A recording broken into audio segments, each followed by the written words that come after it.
It's the first time one of those has ever been used. That's insanity. It's fucking insanity, because those intercontinental ballistic missiles can have nukes on them. This one didn't, but if it does, the whole world changes.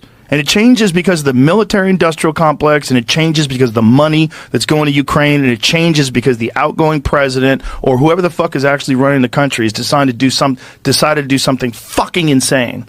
Yeah, fucking insane. All right. Who here wants to see Joe Rogan getting burnt once again after putting way too much trust into Donald Trump's words? Because I'm convinced that if you gave me a full suit of medieval armor and 5 minutes, I could trick Joe Rogan into thinking that he just traveled back in time to the Dark Ages, and it wouldn't even be that hard. That is how impressionable this grown-ass man is, and that is how easily he believes whatever the last person told him. As long as it sounds vaguely trustworthy, it could be obvious Russian disinformation, it could be a COVID conspiracy theory, or some medical slop about vaccines. And Joe Rogan is more than happy to jump right in and boost it to tens of millions of loyal followers as long as it sounds vaguely believable, but that does backfire. It does backfire when he latches on to something that Donald Trump says, only for Donald Trump to turn around and change his mind as he always does. Because we know that when Trump flips his position on some topic, the entire party scrambles to follow. No question, questions asked. So I'd like to focus on Ukraine this video on election fraud. And on a few other times that Joe Rogan has gotten burnt live on air after trying to spread disinformation. Make sure you make sure you subscribe to join this beautiful community.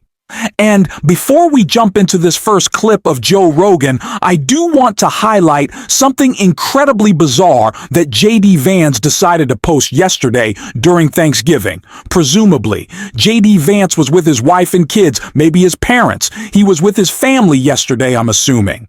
And he decided to post a tweet of him and Trump as a married couple presenting a turkey to their family. And there's a few things has this implied. That is this implying that JD Vance is the wife in the scenario and that Donald Trump is a husband? And are they implying that they're going to carve up America like it's some turkey, or that MAGA is going to eat America? What is the implication here, other than some weird meme showing JD Vance as the wife in the situation? And Alex Soros responded by saying, "Don't worry, we'll always fight to protect your right and freedom to be whoever you want to be, or to marry whoever you want to."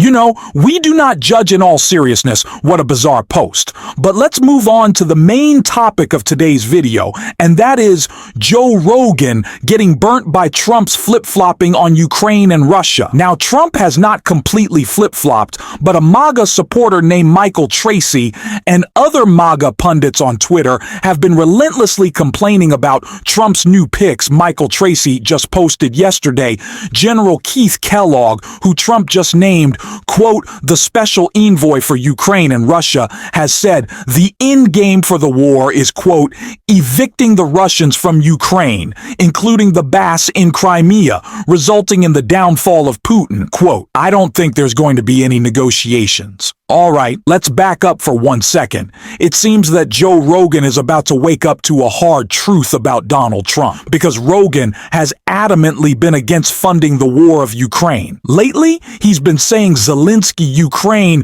we need to be isolationist. And he's been swept up into this narrative, even more so than most of the MAGA crowd. He's been positioning himself as a strong voice against us involvement in foreign conflicts. But now, with Trump appointing General Keith Kellogg, you and I are going to pay close attention over the next year to how quickly MAGA flip-flops if Trump flip-flops, for example. Do you guys remember a few weeks back after the election when Joe Rogan said, wait a minute, it turns out voting works. It turns out the election wasn't stolen. Take a listen. So, turns out voting works. It's real. As much as we fucking thought they had it rigged, as much as we thought there was shenanigans and bullshit and it's just a puppet show and there's no way anybody could buck the system, turns out voting is still real. At least partially. At least if it's too big to rig. Yes. And clearly he was too big to rig. Okay, this is so incredibly frustrating. So Joe Rogan was lied to by Donald Trump to his face. Donald Trump came into his studio in Texas and spread lies about election fraud relentlessly. Joe Rogan refused to push back, but then after Trump wins a free and fair election, he changes his mind and says, well, I guess elections do work. I guess voting is free and fair, without realizing that he was used as a puppet this entire time. It is absolutely disgusting. And to go back to the topic at hand, Joe Rogan has positioned himself as an anti-Ukraine pro-am isolationist for months. Even though that's very misleading, he's blasted us financial support for Ukraine is unnecessary and dangerous, saying it's going to start World War II. You know, let's watch this clip of Joe Rogan saying just today that Zelensky wanted to come on a show, but he refused. I hope it's true. I hope it's true. They're trying to come up with some sort of a... Zelensky tried to come on. Whoa! Yeah, they tried to get Zelensky on. I was like, what are you talking about?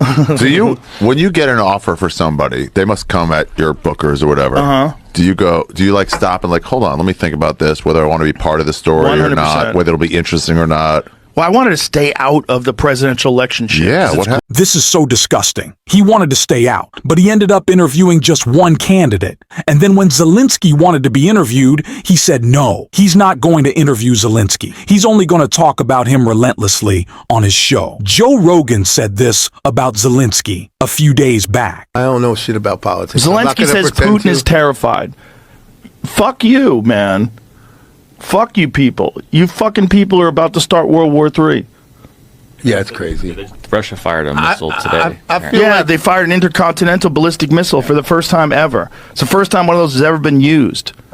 that's insanity. It's fucking insanity, because those intercontinental ballistic missiles can have nukes on them. This one didn't, but if it does, the whole world changes. And it changes because of the military-industrial complex, and it changes because of the money that's going to Ukraine, and it changes because the outgoing president or whoever the fuck is actually running the country has decided to do something fucking insane. Yeah, fucking insane. Okay, so he's spreading this information. I already made a whole video about this. But the broader point here is Joe Rogan is going to quickly realize what we've realized for a long time. Trump's positions aren't rooted in any sort of principle. They're rooted in self-interest. Rogan may have actually believed that Trump was anti-war, anti-globalist, that he doesn't want to help Ukraine whatsoever.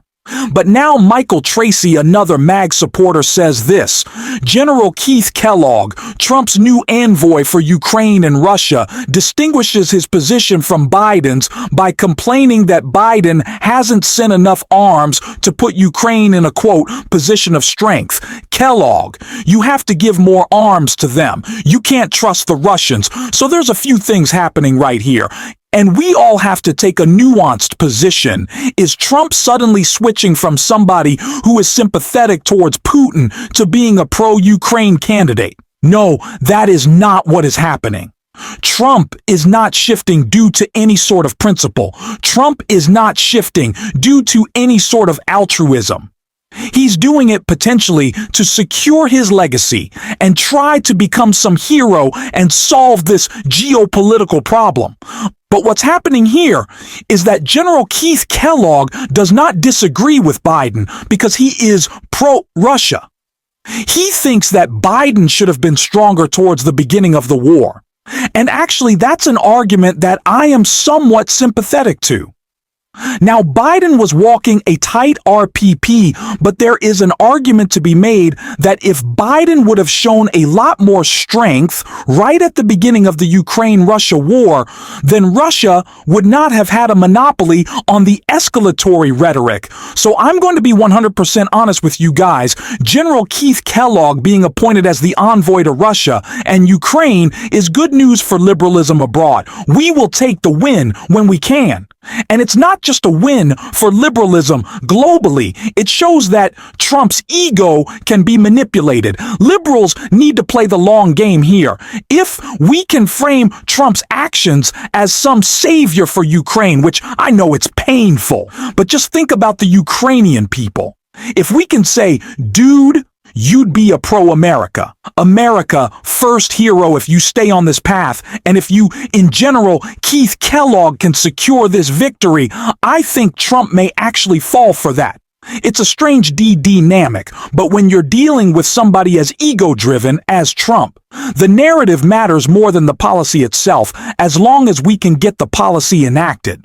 So going back to this, Joe Rogan not only just hitched his wagon to being super anti-Ukraine, but Joe Rogan is now seen as one of the leading anti-Ukraine figures online. There's a clip of him the other day saying Fudazinski.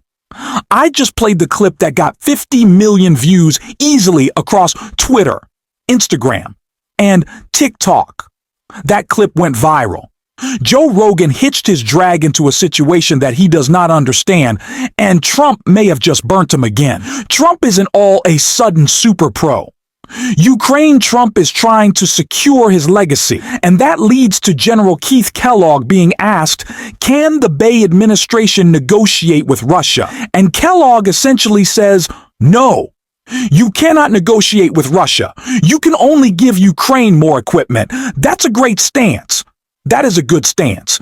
He said, has the United States given Ukraine the support of 16s? No. Did we provide long-range fires early for the UK Ukrainians to shoot at Russians? No. Did we provide permission for them to shoot deep into Russia? No. Did the United States provide them the armored capabilities they needed? We only gave 31 tanks. 31 tanks is not even a battalion in the United States. So they talk about this, but it didn't really happen. And you know, I shouldn't have to say that. I am a massive, massive fan of President Biden, and I always will be. Before I say that, I think it's okay to critique some of Biden's policy when it comes to the border or Ukraine President Biden's. His presidency has been largely perfect, but it's fair to say that he could have handled Ukraine slightly differently. But then he's asked Ukrainian officials might be cautious about entering into negotiations. And Kellogg says, you just have to give the Ukrainians more arms because you can't trust the Russians. You just have to do it. That is so relieving to hear because Trump has been surrounding himself with people who are relentlessly pro-Russia, the VRI Swami has said. Verbatim, Russian propaganda, Russian talking points, and now they're backing away from that. Which is nice. This article reads, Joe Rogan now realizes voting works only because Trump won. And I just find this so deliciously ironic that Joe Rogan wakes up and realizes he's been lied to after. So it turns out voting works. It's real. Joe Rogan said with delight on the Joe Rogan Experience, his comment came hours after the AP called the 2024 election, and he said, quote, as much as we effing thought they had it rigged, as much as we thought they were shenanigans, as much as we thought it was, and it was a puppet show. It turns out voting is real, and I'll leave you with that. Joe Rogan is nothing but a puppet who blows with the wind, and he will go whatever way the MAGA movement goes. The US is on us to keep track of that. And if you want to help boost this video and you enjoy, you can hit that subscribe button. You can leave a like on this video, and if you're stuck around to the end, you can drop a blue heart in the comments or just say hi. Thank you for your support, and until next time, I'll see you soon.